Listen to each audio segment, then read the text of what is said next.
아멘. 여러분들 기도해 주신 덕분에 저희 DR팀이 어제 아침에 건강한 모습으로 돌아왔습니다. 많은 것을 보고 또 듣고 느끼고 또 섬길 수 있었습니다. 내년에 같이 가시면 얼마나 좋을까 이런 생각을 해보게 되는데요. 저는 오늘 하나님의 열심이라는 제목으로 여러분들과 함께 은혜를 나누고자 합니다. 수년 전입니다. 세계적인 영성 작가로 알려진 이 필립 얀시라는 분이 한국 서울에서 나의 사랑 그리고 나의 교회라는 이런 주제로 세미나를 열었던 적이 있습니다. 저도 현장에 참석해서 이 세미나를 들었었는데요. 모든 강의 세션이 끝난 뒤에 진행자가 이 필립 얀시에게 이런 질문을 던졌습니다.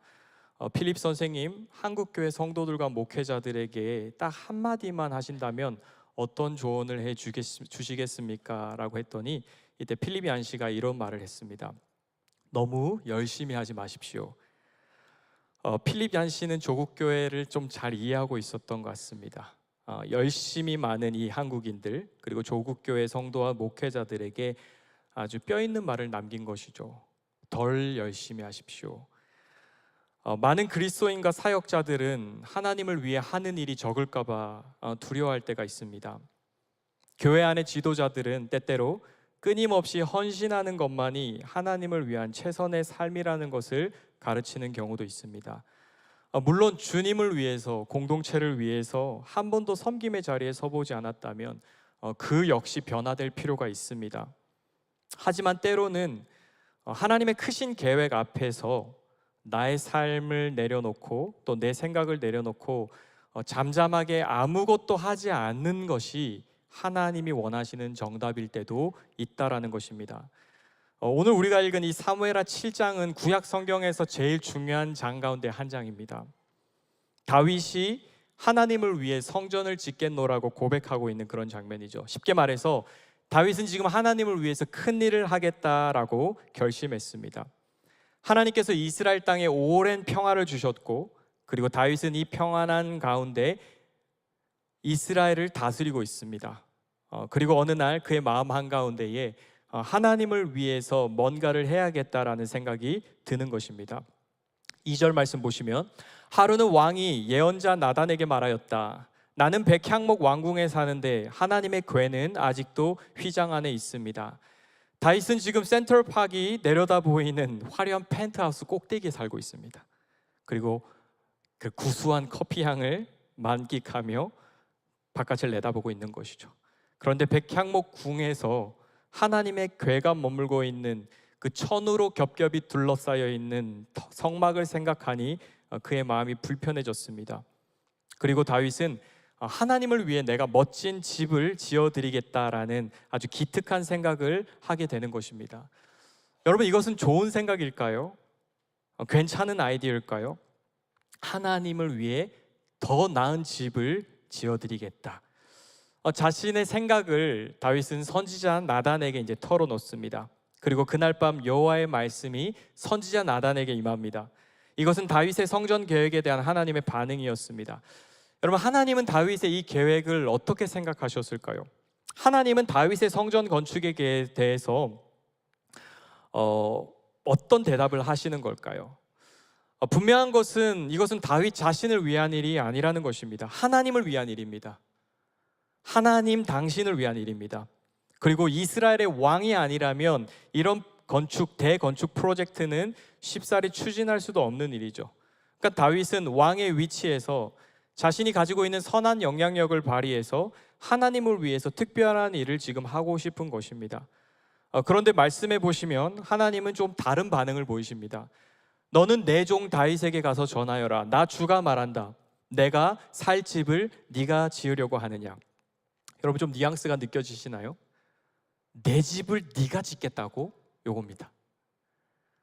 여러분, 하나님의 집을 감히 누가 지어드릴 수 있습니까? 하나님께서 다윗을 향해 이렇게 말씀하시는 겁니다. 너 많이 컸는데? 너 목동 시절 기억 안 나니? 이제 왕이 됐구나. 성경을 유심히 읽으면요, 하나님이 다윗을 부르는 호칭이 변하지 않습니다. 언제나 다윗은 왕이 아니라 내 종, my servant, 주의 음성을 들어야 되는 사람에 불과하죠. 역대상 17장 4절 말씀에 보다 분명하게 이렇게 말씀하시죠. 너는 내 종 다윗에게 가서 전하여라. 나 주가 말한다. 내가 살 집을 네가 지어서는 안 된다. 하나님께서 노라고 말씀하시는 겁니다. 다윗이 하나님을 위해 집을 지으려고 할 때 하나님께서는 그 집을 짓지 말라고 하십니다. 이유가 무엇일까요? 다윗이 지금 하나님의 집을, 하나님의 궤를, 하나님의 그 법궤를 화려한 왕궁에 두려고 할 때 여러분, 다윗의 마음속에 무엇이 전제되고 있습니까? 내가 백향목 궁에 있는 것이 좋은 것처럼 하나님의 궤도 백향목으로 된 화려한 집에 있는 것이 좋을 거야. 여러분, 우리 인간은 너무나 미숙하죠. 사람과의 관계에서도, 그리고 하나님과 우리와의 관계에서도 우리가 종종 범하는 실수가 무엇입니까? 내게 좋은 것이 상대방에게도 좋을 것이라고 착각하는 것입니다. 저는 지난주 일주일간 DR 도미니칸 리퍼블릭에서 선교 사역을 감당했습니다. 선교를 하는 내내 우리 선교팀이 함께 주의했던 것은 이것이죠. 마치 우리가 저들보다 더 나은 사람들이고 마치 우리가 저들보다 더 행복한 사람이라고 착각하는 것입니다. 우리가 더 좋은 환경에 살고 있기 때문에, 우리가 조금 더 많이 가졌기 때문에, 우리가 저들과 다른 직업을 가지고 있기 때문에 전혀 그렇지 않습니다. 마치 내게 좋은 것이 다른 사람에게도 좋을 거야 라고 섣불리 판단해버리는 이 실수를 지금 다윗이 하나님 앞에서 범하고 있는 것입니다. 여러분, 하나님의 임재는, 하나님의 임재를 상징하는 이 법궤는 지금 텐트, 장막 안에 머물고 있습니다. 이것은 출애굽 이후에 하나님께서 선택하신 방법이었습니다. 하나님은 이스라엘 백성들을 출애굽에서 노예에서 해방시킨 이후에 성막을 지으라고 명령하셨습니다. 그리고 이 성막은 하나님이 하나님의 백성과 함께 하시는 공간입니다. 성막은 하나님께서 자기 백성을 위해 만든 장소입니다. 이동용 예배 장소인 것이죠. 그리고 성막이 완성됐을 때 하나님은 하늘로부터 구름 기둥을 내려주셔서 하나님이 그곳에 임재하신다라는 것을 나타내 보여주셨습니다. 그리고 광야 40년 동안 하나님은 그 성막에 머무시면서 이스라엘 백성들이 광야를, 힘겨운 광야의 생활을 홀로 하고 있지 않다라는 걸 계속 보여주신 겁니다. 그러나 분명한 사실은 하나님은 단 한 번도 더 나은 집을 지어달라고 이스라엘 어느 누구에게도 요구하지 않으셨다라는 겁니다. 하나님께 중요한 것은 하나님의 백성과 함께 사는 것이죠. 하나님의 임재가 중요한 것이지, 그 임재의 장소가 황금으로 도배되었다고 해서 여러분, 하나님에게 그게 특별할까요? 다윗은 자신의 백향목 궁과 하나님의 장막을 지금 비교하고 있는 것입니다. 유진 피터슨이라는 한 신학자가 이 장면을 이렇게 설명합니다. 이 비교의 말 속에는 이제 자신은 하나님보다 더 좋은 집에서 하나님보다 더 잘 살고 있으며 자신의 힘 있는 지위를 이용해 하나님을 위해 무언가 대단한 일을 해드릴 수 있다는 생각이 깔려 있다. 유진 피터슨의 말처럼 다윗은 하나님을 위해 큰 일을 할 수 있다고 굳게 믿고 있는 것입니다. 여러분, 우리 신앙생활에서 우리가 누리는 가장 축복은 우리가 주님을 위해 대단한 일을 성취하는 것이 아닙니다. 정반대입니다. 우리를 위해서 주님이 행하신 대단한 일에 사로잡히는 것입니다. 그것이 오늘 이 바로 구약 성경 전체에서 가장 중요한 언약 가운데 하나인 다윗 언약입니다. 아브라함 언약, 다윗 언약이 구약 성경 전체를 지탱해주는 하나님의 약속인데, 그중 하나가 바로 이 타이밍에 하나님께서 다윗을 위해서 행하시는 놀라운 계획이죠. 사람의 생각의 수준을 뛰어넘는 일입니다. 인간이 기껏, 그것도 이스라엘에서 가장 돈이 많고 가장 권력이 많은 사람이 기껏 해낸다는 생각이 백향목으로 된 집에 하나님의 궤를 두는 생각이라면, 지금 하나님께서는 다윗의 후손을 통해서 온 세상을 회복할 꿈을 꾸고 계신 것입니다. 다윗의 후손으로 오시는 예수 그리스도를 통해서 이루실 영원한 나라, 영원한 왕위를 하나님은 생각하고 계신 것이죠. 다윗은 이스라엘의 왕입니다. 왕이라는 위치는 인간이 가질 수 있는 가장 큰 힘을 가지는 것이죠. 오늘날의 대통령과 고대 사회의 왕은 그 능력치가 아예 다릅니다. 여러분 요즘 대통령 해봤자 4, 5년입니다. 그리고 이 시대의 대통령은 욕도 많이 먹어야 됩니다. 얼마나 많은 사람들이 자유롭게 대통령을 비난할 수 있습니까? 그러나 고대 근동의 왕은 오늘날의 대통령과는 비교할 수 없는 아주 강력한 힘을 가지고 있죠. 그럼에도 불구하고 하나님에게 다윗은 언제나 servant, 나의 종에 불과한 것입니다. 3절 말씀해 보시면 나단이 왕께 고하되, 나단에게 다윗은 왕입니다. 왕께 고하는 겁니다. 여호와께서 왕과 함께 계시니 무릇 마음에 있는 바를 행하소서. 나단은 다윗을 향해 마음에 품은 뜻을 행하라고 권면하죠. 그러나 5절과 8절 말씀 보시면 하나님은 다윗을 향해 분명히 이렇게 말씀하십니다. 내 종 다윗아, 하지마. 너는 이스라엘의 왕이지만 진정한 왕이신 하나님 앞에서는 종에 불과하다라는 것을 먼저 그에게 상기시켜 주시는 것이죠. 하나님은 자신의 종에게 3가지를 약속하십니다. 첫째, 다윗의 이름을 위대하게 만들어 주겠다라고 약속하십니다. 나는 네가 어디로 가든지 언제나 너와 함께 있어서 내 모든 원수를 내 앞에서 물리쳐 주었다. 나는 이제 내 이름을 세상에서 위대한 사람들의 이름과 같이 빛나게 해주겠다. 하나님께서 다윗에게 행하시고자 하시는 일이 무엇이죠? 다윗의 실력을 통해서 다윗의 이름이 명예롭게 되는 것이 아닙니다. 여러분, 다윗은 출신과 배경이 미천한 사람이었습니다. 사울이 왕으로 등극할 때 성경 저자는 일부러 사울이 괜찮은 집안 사람이라는 것을 보여주었습니다. 사울과 다윗을 비교하기 위해서. 그는 키가 컸고 베냐민 지파의 유력한 가문의 자손이었죠. 반면 다윗은 출신과 배경에 있어서는 자랑할 것이 없습니다. 그는 제사장 가문에 속한 사람도 아니고, 그리고 유력한 집안에서 자란 오늘날 말로 금수저도 아니었습니다. 그는 하필 막둥이, 막내였습니다.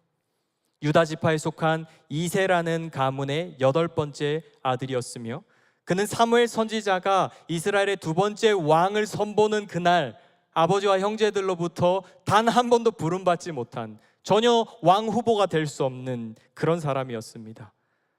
양틈에서 먹고 마시며 나를 지새우는 것이 익숙했던 베들레헴의 평범한 목동이었습니다. 그러나 하나님의 시선은 언제나 다른 곳에 있습니다. 세상의 사람들이 주목하는 곳에 하나님은 똑같이 자신의 시선을 향하지 않으십니다.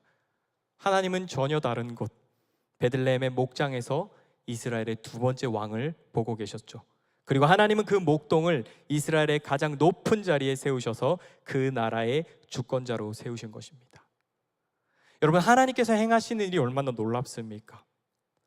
세상에서 별 볼 일 없는 어려운 환경에서 자란 사람들의 성공 이야기는 우리 모두를 흥분시키죠. 이유가 무엇입니까? 무명한 자, 힘이 없는 자, 정말로 초라한 집안에서 자란 사람이 이 세상에서 뭔가 조금이라도 성공한다라는 것은 굉장히 힘든 일이기 때문입니다. 때문에 사람들은 어려운 시간을 통과해서 성공한 사람들의 이야기를 통해서 자신의 삶의 희망을 발견하곤 합니다. 오늘 이스라엘의 다윗 이야기는 모두가 좋아하는 이야기입니다. 왜냐하면 정말 흙수저 다윗이 이스라엘의 가장 높은 보좌에 앉게 된 이야기이죠. 아버지와 형제들에게조차 관심을 받지 못했던 사람이, 쉽게 말해서 주인공이 될 운명이 아니었습니다.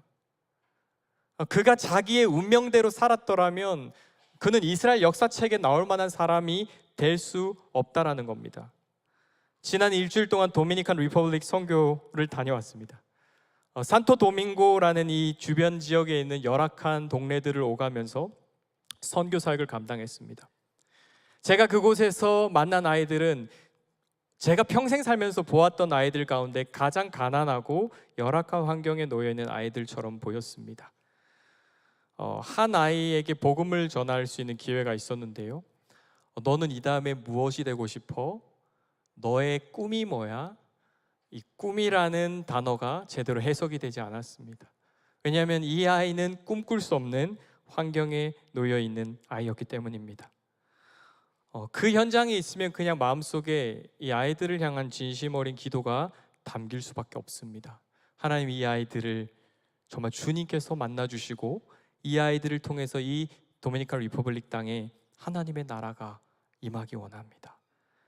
하나님께서는 이스라엘에서 어느 누구도 주목하지 않은 다윗을 주목하시고 자기 힘으로는 절대 이룰 수 없는 이스라엘의 주권자로 세워 나가시는 것입니다. 그리고 하나님은 두 번째로 이런 약속을 하십니다. 내가 너에게 안식을 주겠다. 내가 또 내 백성 이스라엘을 위하여 한 곳을 정하여 저희를 심고 저희로 자기 곳에 거하여 다시 옮기지 않게 하며 악한 유로 전과 같이 저희를 해하지 못하게 하여 전에 내가 사사를 명하여 내 백성 이스라엘을 다스린 때와 같지 않게 하고 너를 모든 민족에서 벗어나 평안케 하리라. 여호와가 또 내게 이르노니 여호와가 너를 위하여 집을 이루고. 하나님께서 다윗을 통해서 완전한 안식을 주시겠다라는 말씀을 하고 계십니다. 여러분, 이스라엘 역사를 이렇게 쭉 정리해 보면 광야의 시간을 보냈고 가나안을 정복하는 시대를 보냈고 그리고 정착하는 시대를 보냈고 그리고 우리가 얼마 전 사사 시대를 살펴보았고 이제 왕정으로 이어지고 있습니다. 여러분, 그러나 단 한 번도 이스라엘 공동체는 지금 완전한 샬롬, 평화를 맛보지 못하고 있습니다. 언제나 주변 나라로부터 압박을 당하고 있고 또 침략을 당하는 불안의 시대가 지속됐습니다. 특별히 300년이 넘는 이 사사 시대는 이스라엘의 범죄로 인해서 계속해서 주변 나라에 이제 압제를 당하는 그런 불안의 시대였다라는 겁니다.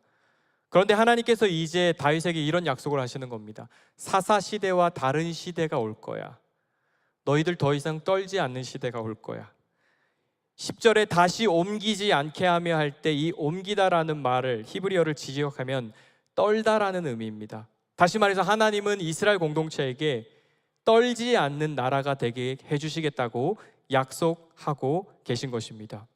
그리고 이어서 다윗 언약의 중심이 되는 중심을 이루는 약속을 말씀하십니다. 바로 다윗의 나라를 세우실 뿐만 아니라 그의 왕위를 영원히 견고히 하시겠다는 약속입니다. 다윗이 하나님의 집을 지어드린다고 약속했을 때 하나님께서는 오히려 다윗을 위해서 그의 왕위를 세워주시겠다라고 말씀하십니다. 여러분, 왕에게 있어서 가장 중요한 직무가 무엇이죠? 내가 내 나라를 잘 다스리는 것도 중요하지만 내 왕위를 내 아들에게 물려주는 것도 중요합니다. 그래서 우리가 역사책 읽어보면 항상 왕가에는 너무나 많은 치열한 텐션이 있습니다. 왕위를 지키려고 하는 자와 그 왕위를 뺏으려고 하는 자들의 다툼이 반복되는 것입니다. 왕에게 있어서 가장 중요한 것은 이 왕위를 지켜내서 내 아들에게 물려주는 것입니다. 전도서 2장 18절 말씀해 보면 전도자가 이런 이야기를 합니다. 세상에서 수고하는 것이 헛되다. 그러면서 그는 세상에서 다스리는 지도자의 통치가 헛되다라고 말합니다. 여러분, 전도자가 왜 지도자의 통치가 헛되다라고 말할까요? 내가 세상에서 수고하여 이루어 놓은 것을 누군가에게 물려주어야 하기 때문입니다. 영원한 리더란 존재하지 않습니다. 리더는 때가 되면 물러나는 법을 알아야 되고 이제 자신의 리더십을 다음 사람에게 이양할 수 있어야 합니다. 그런데 문제는 내 뒤에 오는 이 사람이 정말 좋은 리더인지 아닌지 가늠할 길이 없다라는 겁니다. 전도자의 고민이 바로 그것이었습니다. 내 왕위를 이어받을 내 후계자가 슬기로운 사람인지 어리석은 사람인지를 가늠할 수 없어서 그것이 헛되다라는 겁니다. 내가 수고하여 세운 나라가 있습니다. 번성했고 부강했고 튼튼합니다. 그러나 내 아들이 혹은 내 아들의 내 아들이 이 나라를 홀라당 말아먹을 수도 있습니다. 이것은 오늘날 우리가 이 세상을 살아가면서 수없이 목격하는 일이기도 합니다. 어떤 공동체든 그 리더십이 변할 때 정말 많은 위기가 찾아옵니다. 교회뿐만 아니라 일반 회사, 어떤 공동체든 리더가 변한다는 것은 굉장히 주의가 필요한 일이죠. 그러나 하나님은 다윗에게 무엇을 약속하십니까? 너의 나라는, 너의 왕위는 영원히 이어질 거야. 어떻게 이런 게 가능할까요? 여러분, 맛있는 음식점도 그냥 3대만 지나면 음식의 맛이 변한다고 합니다. 여러분들 좋아하는 맛있는 음식점도요, 그 1대, 2대, 3대만 되어도 국물 맛이 변해서 사람들이 더 이상 찾지 않는 그런 음식점이 된다고 하죠. 그러나 하나님은 다윗에게 이렇게 약속하시는 겁니다. 영원한 나라가 될 것이다. 사무엘서에 등장하는 두 왕의 이야기를 한번 생각해 보시기 바랍니다.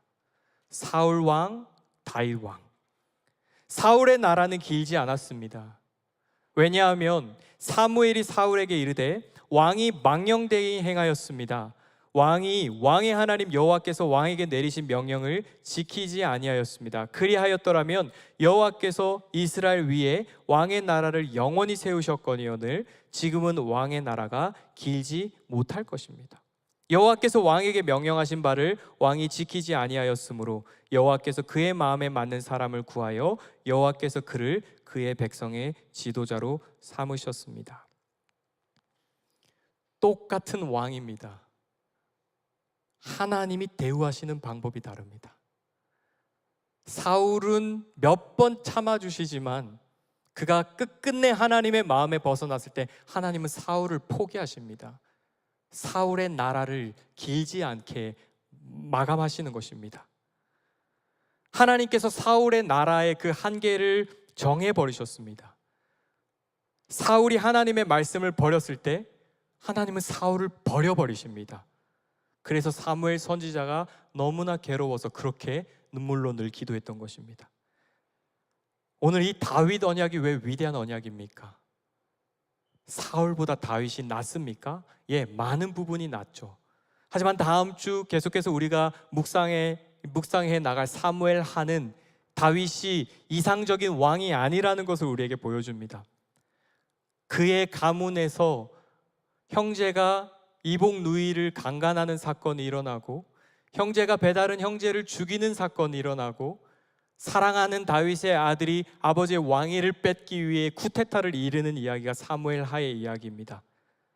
그러나 그럼에도 불구하고 다윗의 나라가 어떻게 유지될 수 있습니까? 바로 하나님의 약속 때문입니다. 나는 그 아비가 되고 그는 내 아들이 되리니 저가 만일 죄를 범하면 내가 너를 없애버릴 거야가 아닙니다. 네가 죄를 범했지만 그럴 때도 내가 너를 고쳐서 쓸 거야. 복음입니다.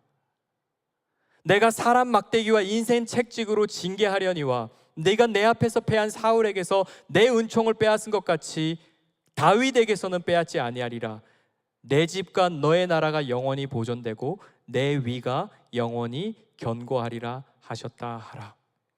다윗의 왕위가 영원히 보존될 수 있는 이유는 다윗의 통치가 탁월하기 때문에, 다윗이 도덕적으로 순결하기 때문에, 그가 하나님의 언약에 충실하기 때문이 아니라는 것입니다. 오늘 말씀의 제목이 무엇이죠? 하나님의 열심입니다. 다윗의 나라가 영원할 수 있는 이유는 하나님이 자신의 약속에 신실하신 하나님이기 때문이죠. 다윗의 나라는 인간의 노력과 공로로 유지되는 그런 나라가 아니라 하나님의 약속에 근거한 사랑과 때때로 하나님이 주시는 채찍의 그 매질을 통해서 지속되는 나라라는 것입니다. 여러분, 하나님의 교회가 영원할까요?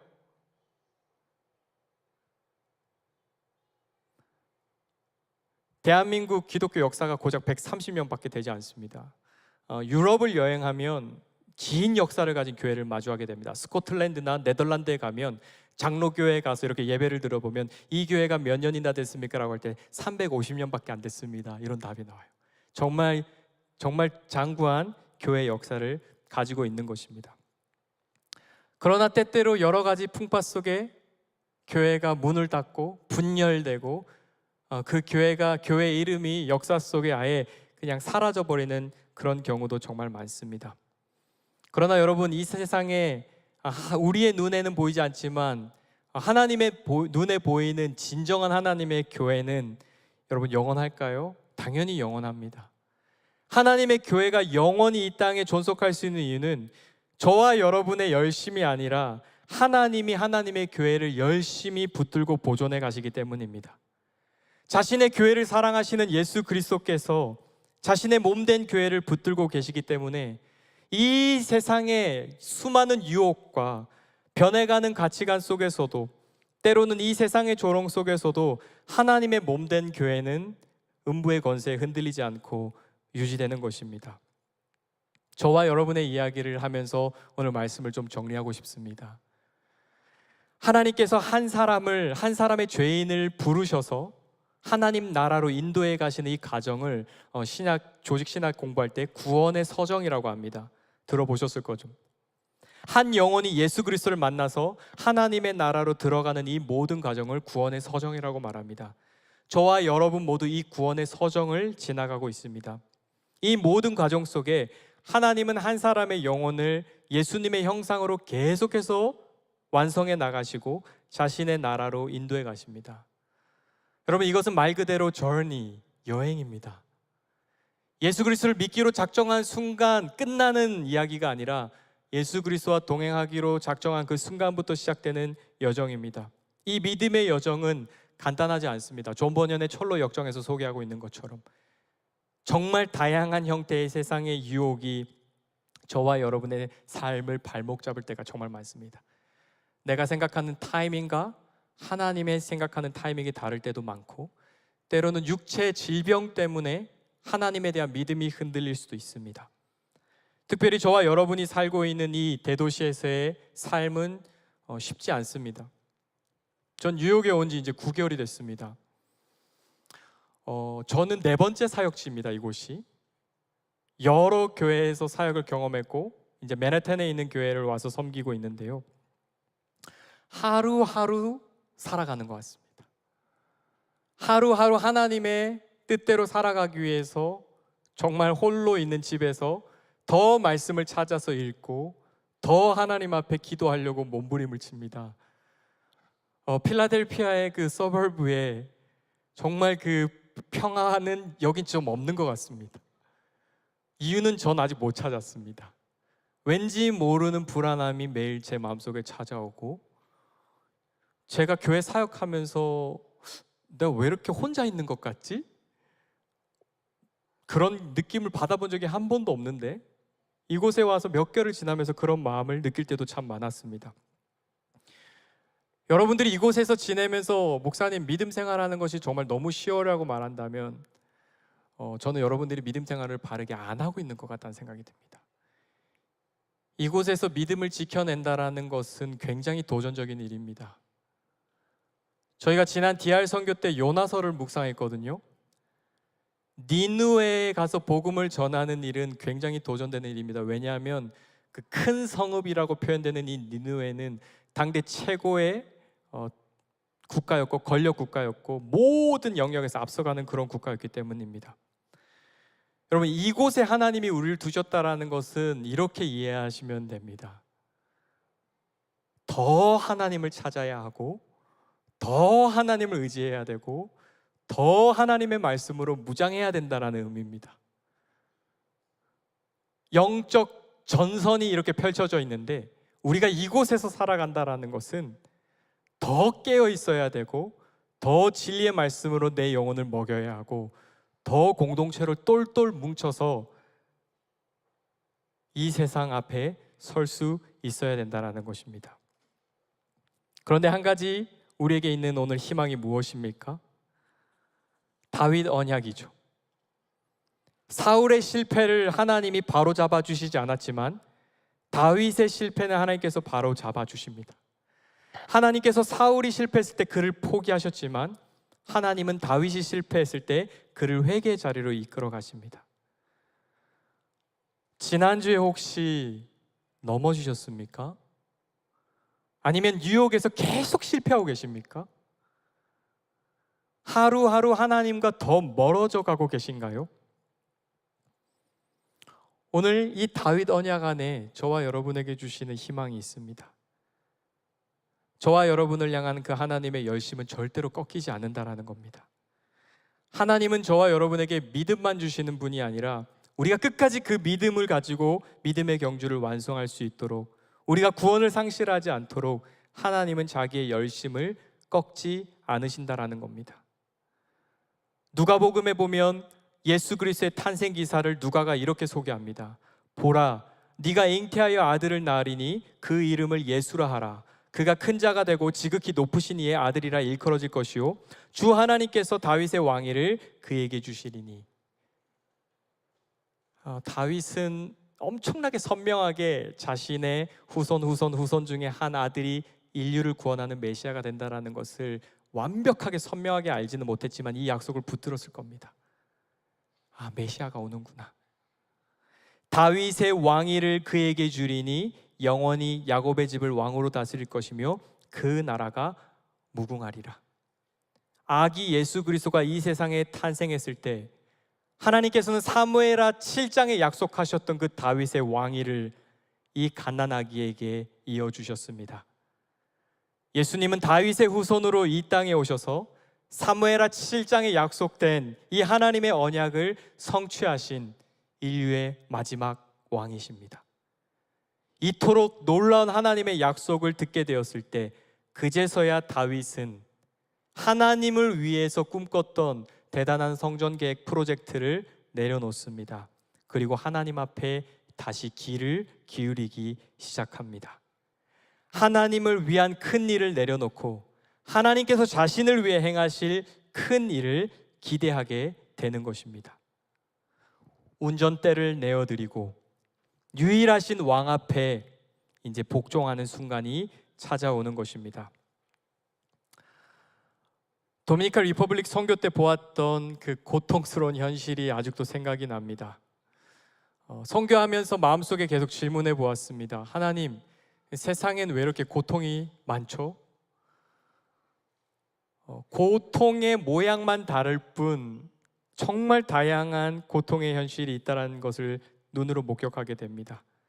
가난, 질병, 그리고 미움, 서로를 향한 저주, 버려짐. 모양은 다르지만 여러분, 이 모든 고통의 뿌리에는 무엇이 있죠? 죄가 있습니다. 이 세상의 고통은 대통령의 실수도 아니고 이 나라의 리더십들이 제대로 리더십을 발휘하지 못했어도 아니죠. 이 세상에 우리가 마주하고 있는 이 모든 고통의 뿌리에는 하나님을 저버린 인간의 불순종이 자리하고 있습니다. 바로 그 죄의 문제 때문에 이 세상이 여전히 고통하고 있는 것입니다. 저는 이번에 첫 해외 선교를 다녀왔습니다. 그리고 처음부터 끝까지 저는 하나님의 열심을 보았습니다. 그들의 고통을 외면하지 않으시고 그들의 가난을 외면하지 않으시고 아이티와 도미니칸 서로를 향한 그 저주와 비난을 걷어내시기 위해 하나님은 크고 작은 공동체를 그 땅에 보내셔서 하나님 나라의 사랑과 복음을 전하는 수고를 감당하게 하시는 것입니다. 선교팀이 하는 일은 일주일입니다. 그러나 하나님은 이 작은 사랑의 수고를 통해서 하나님 나라의 영원한 완성을 이뤄 가시는 겁니다.